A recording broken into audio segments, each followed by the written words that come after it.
Lakit mo nagawa iyon Paulina? Tanong ni Don Fernan sa asawa. Naiwan na silang dalawa sa loob ng silid.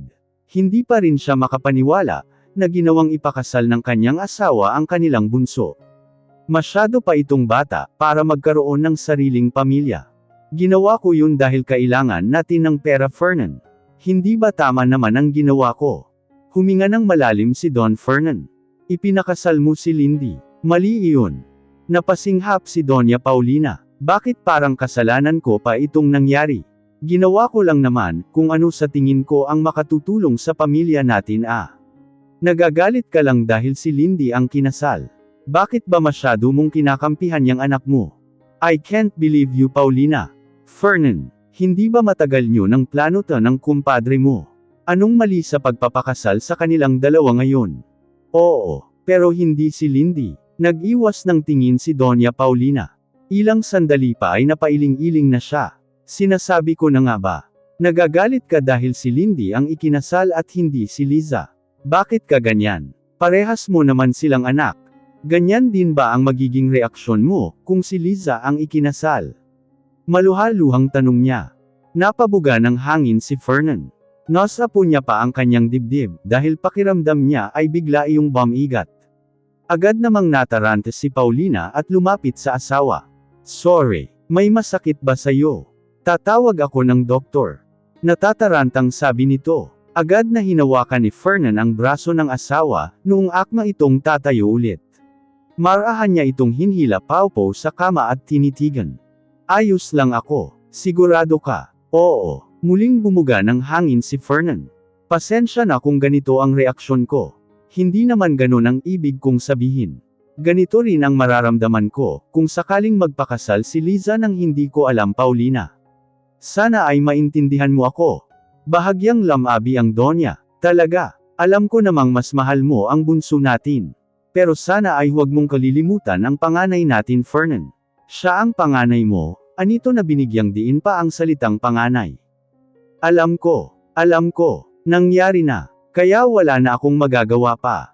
Ano ang sabi ni Manuel? Wala naman. Sumang-ayon siya kaagad. Tinutulungan nga tayo para mahanap ang nangnakaw sa atin. Tumango-tango si Fernan. Mabuti naman. Matalik na kaibigan ni Don Fernan si Don Manuel. Kaya umabot pa iyon sa punto, na nagkaroon sila ng pangako sa isa't isa, na ipapakasal ang kani-kanilang mga panganay na anak. Kaya nga lubos siyang nagulat noong ang bunso niya ang nagpakasal kay Magnus. Sige na, tawagin mo na ang mga bata. Sige. Sa labas ng silid, naghihintay sila Lindy na matapos ang pag-uusap ng mga magulang. Naroon din sila Myrna na katabi ni Lindy. Si Magnus ay nasa kabilang upuan sa tabi rin ng asawa. Habang si Liza ay nasa tapat ni Lindy, at panay ang titig kay Magnus. Hindi ito makapaniwala na isang gwapong binata ang pinakasalan ng kapatid. Are you sure you are Magnus Green? Hindi na kinayang tanong ni Liza kay Magnus Green. Nagangat ng ulo si Magnus. Yes, why? Nothing. I expect you as a bald ugly man, direktang sabi ni Liza. Namilog ang mga mata ni Lindy. Siya ang nahiya dahil sa sinabi ng nakatatandang kapatid. Nag-aalalang tiningnan niya si Magnus upang i-check ito. Napanatag siya noong makitang matipid na nakangiti ang asawa.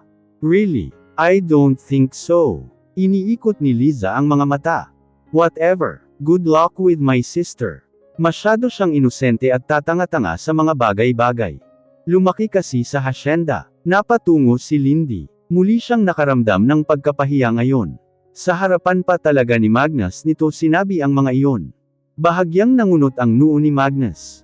Tiningnan niya ang asawa na nakatungo lang.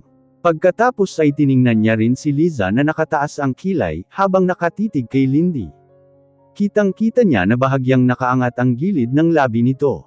Natigilan si Lindy, at agad na napatingin kay Magnus, noong bigla niyang maramdaman ang pag-akbay ni Magnus. Anong ginagawa mo? Bulong niya rito, pero ngumiti lang sa kanya si Magnus. Sa tingin ko ay hindi naman. Tumingin si Magnus kay Liza. She's good to me. At para sa akin ay ayos na iyon, dahil alam kong mabait siyang tao. Agad na pinamulahan ng mga pisngi si Lindy. Pinigilan niya ang sarili na ngumiti, kaya naman ay tumungo na lang siya ulit. Hindi niya inalis ang kamay ni Magnus, at hinayaan ito sa balikat niya. Pakiramdam niya bigla ay nagkaroon siya ng kakampi. Hindi naman maitago ni Liza ang pagkainis, dahil sa sinabi ni Magnus. Pinag-cruise niya ang mga braso at tumayo. Well, good luck. Bahala ka maboard sa kanya, ani niya at naglakad palayo sa kanila. Ganyan talaga yan Magnus. Pasensya na, sabi ni Kirei. Kanina pa niya sinasama ng tingin si Liza, dahil sa pagtataray nito sa kaibigan. Oo nga, mabait naman yan si ate. Anong mabait dun? Nako, kung hindi mo lang ate yun, sinabunutan ko na yun. Tumigil-tigil ka nga Kirei. Baka marinig ka ng Donya, saway ni Myrna sa anak. Bumuntong hininga si Lindy. Tiningnan niya si Magnus na para bang malalim ang iniisip. Tumikim siya. Pwede mo nang alisin ang kamay mo. Ang bigat kunyari ay reklamo niya. I'm sorry. Inalis ni Magnus ang kamay. She's a model right? Oo. Kilala mo ang ate ko. Umiling si Magnus. Hindi. Pamilyar lang siya sa akin. Siguro isa siya sa mga nag-model ng brand namin. Ah okay. Pero bakit hinahayaan mong ganunin ka ng ate mo? Malungkot na ngumiti si Lindy. Tumingin siya sa upuan na inalisan ng kapatid. Mabait naman yan si ate. Nagtatampo lang siya, kaya siya ganyan sa akin, pagtatanggol niya sa kapatid. Pilit niya ring inalala kung kailan nga ba ito naging mabait sa kanya. Ngunit kahit na ano ang gawin niya, ay wala siyang maalala. Hindi mo siya dapat hinahayaang ibuli ka Lindy. Alam kong nakatatanda mo siyang kapatid. Pero kailangan ka pa rin niyang irespeto bilang tao. Tumayo si Kirei at naupo sa tapat nila Lindy. True yan Pogi. Alam mo bang ilang beses ko na rin niyang sinabihan si Lindy? Kaso masyadong malambot. Kaya ginaganyan-ganyan ng kapatid Tapos palagi pang kinakampihan ni Donya Paulina. Pinandilatan na ni Myrna ang anak. Magsasalita sana siya para sawayin ito, ngunit bumukas na ang pinto ng kwarto ni Don Fernan. Agad namang tinakpan ni Kirei ang bibig niya, at nakangiwing tumingin sa ibang parte. Si Lindy ay agad na tumayo at lumapit sa ina. Tapos na po ba kayong mag-usap mama? Nasaan na ang ate mo? Balik tanong ni Donya Paulina. Umalis po. Okay, tapos na kami. Pwede ka nang pumasok sa loob. At huwag mo nang pagurin ang tatay mo ha. Opo mama. Pumasok na ng silid si Lindy. Sumunod sa kanya ang mga kasambahay. Naiwan namang nakaupo si Magnus sa waiting area. Hindi niya maiwasang makaramdam ng awa kay Lindy. Ngayon ay alam na niya kung bakit ang bunsong anak ng mga Silva ang pinakasalan niya, at hindi ang panganay. Noong una ay wala siyang pakialam. Gusto na lang niya matapos ang mga pagsasalita sa kanya ng ama. Ngunit habang tumatagal, ay pakiramdam niya ay tama lang na si Lindy ang kanyang napakasalan. Ngayon, lumaki ang pakiramdam niya na gusto niya itong protektahan. I hope everything is okay with my daughter Magnus, ani Don Fernan kay Magnus. Naiwan silang dalawa sa loob ng silid nito. Inihatid kasi ni Lindy sila Paulina palabas ng ospital. Uuwi muna kasi ang mga ito para makapagpahinga. Ngumiti si Magnus. Yes tito, don't worry. I will take care of your daughter. Bumuntong hininga si Don Fernan. Hindi pa rin ako makapaniwala na ikinasal kayo. But I trust you. I know that you're a good child Magnus. Ang hiling ko lang ay huwag mong sasaktan ang anak ko. Wala siyang alam sa mga bagay na ito. Lumaki siya sa hasyenda, at buong buhay niya ay roon lang nakatuon. I see that you are worried at her. I promise tito, I will take care of her. Salamat. Pero may tanong ako, bakit ka pumayag na makasal sa kanya? Biglang nawala ang mga ngiti ni Magnus. Nag-iwas siya ng tingin, at bumuga ng mahinang hangin. I don't really have a choice. You know dad. Marahang tumungo si Don Fernan. Hindi lingid sa kanyang kaalaman ng sitwasyon ni Magnus. At iyon ang kanyang labis na pinag-aalala. Alam niyang mabuting tao si Magnus. Nasubaybayan niya ang paglaki nito. Lahat ng ipinag-uutos ni Don Manuel na tatay nito ay sinusunod nito. At madalas sa mga iyon ay hindi gustong gawin ng binata. Kaya alam niya na hindi rin ito ginustong magpakasal kay Lindy. Kaya bahagya siyang nahihirapan na pagkatiwalaan ito. I'm just hoping na hindi ito makaapekto kay Lindy Magnus.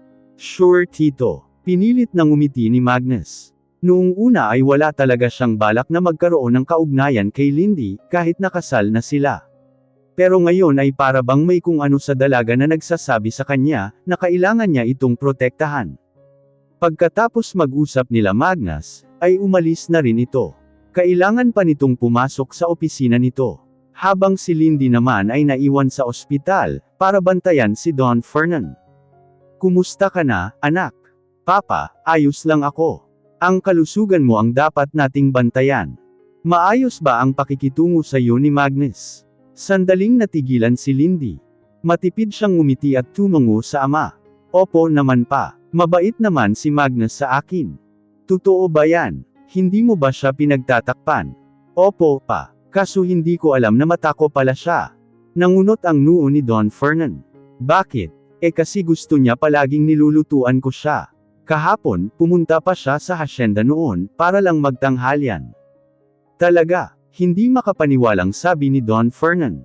Sa pagkakaalala niya, ay mailap sa mga tao si Magnus. Dahil na rin sa hindi maayos ang relasyon nito sa ama. Ni minsan ay hindi niya ito nakasabay sa hapagkainan, sa tuwing bumibisita siya sa kumpadre. Opo pa, pakiramdam ko nga ay iyon na lang ang ginawa niyang dahilan, para magstay sa kasal namin. Pasensya ka na anak.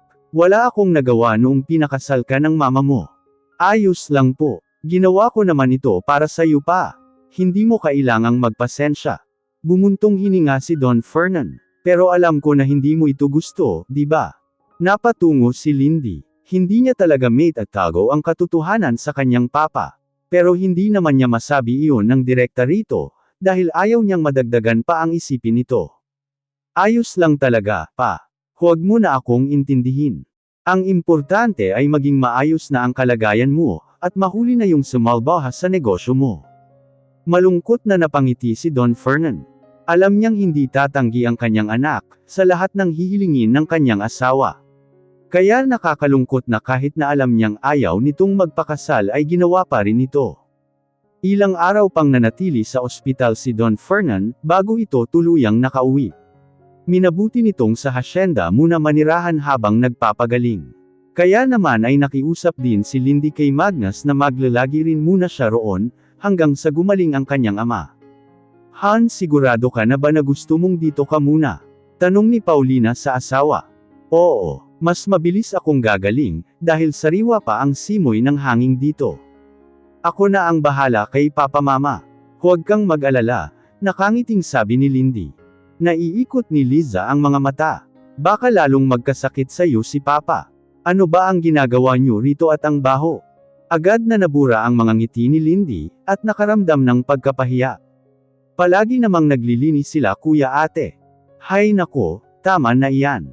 Nakapagdesisyon na ako. I will stay here for a while, putol ni Don Fernan sa pag-uusap ng dalawang anak. Inirapan ni Liza si Lindy. Habang si Lindy naman ay lalong nanliit sa kahihiyan.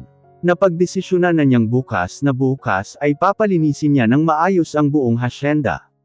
Para mas maging maayos ang pananatili ng kanyang ama roon. Hindi na rin nagtagal ang mag-ina sa hasyenda at umalis na rin. Agad na inasikaso ni Lindy ang kanyang ama, at sinamahan ito sa master's bedroom. Dito ka muna papa, papunta na po ang personal nurse mo. Bumuntong hininga si Lindy, kung bakit kasi kumuha ka pa noon.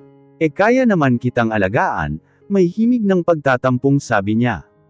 Napangiti si Don Fernan. Ayos lang iyon hiha. Ayaw ko naman masyado kang mapagod ng dahil sa akin. Alam ko na may iba ka pang pagkakaabalahan dito. At isa pa, mas alam ng nurse ang mga pangangailangan ko. Sige po, sige. Basta wala munang trabaho ha. Kailangan mong magpahinga. Huwag mo munang isipin ang kumpanya. Opo, Doc. Napahagikak si Lindy, noong masiguro na niyang maayos na ang kanyang papa sa loob ng silid. Ay lumabas na rin siya. Agad siyang nagpatulong sa kanilang mga tauhan, para linisin ang buong hasyenda. Pinalipat niya ang kulungan ng ilang hayop na malapit sa mansyon, para hindi pumasok sa loob ang simoy ng hangin, sa tuwing dudumi ang mga ito. Sigurado naman kasi siya na magpupunta ulit ang kanyang mama roon. At ayaw naman niyang maisip nito, na hindi niya naaasikaso ng maayos ang hasyenda.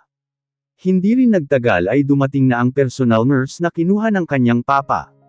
Siya mismo ang nag-asikaso rito, at nagturo kung saan ang magiging silid nito. Pinaliwanag na rin niya ang mga kailangan ng kanyang ama, alinsunod sa doktor nito. Noong matapos si Lindy, ay nagluto na siya ng kanilang hapunan. Nagulat pa siya noong malaman na biglang dumating si Magnus sa hasyenda. Magnus, anong ginagawa mo rito? Hindi ako makakauwi. Hindi ba sinabi ko na sa'yo kanina? Tumango si Magnus. Nanlaki ang mga mata ni Lindy, noong may ibinaba itong bag sa sahig. Nalilitong tiningnan niya ang asawa. Oo, ano yan? I decided, I will stay here too for a while.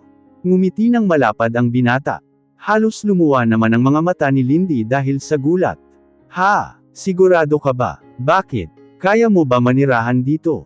Of course. At isa pa, kung nasaan ang asawa ko, dapat andoon din ako. This is what all supportive husband does.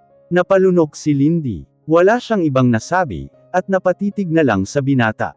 Hindi niya alam kung bakit ganun na lang ang malakas na pagkabog ng kanyang dibdib. Sa unang pagkakataon ay nakaramdam siya ng pagkalito sa kanyang nararamdaman. Kalma Lindy, hindi kayo totoong mag-asawa.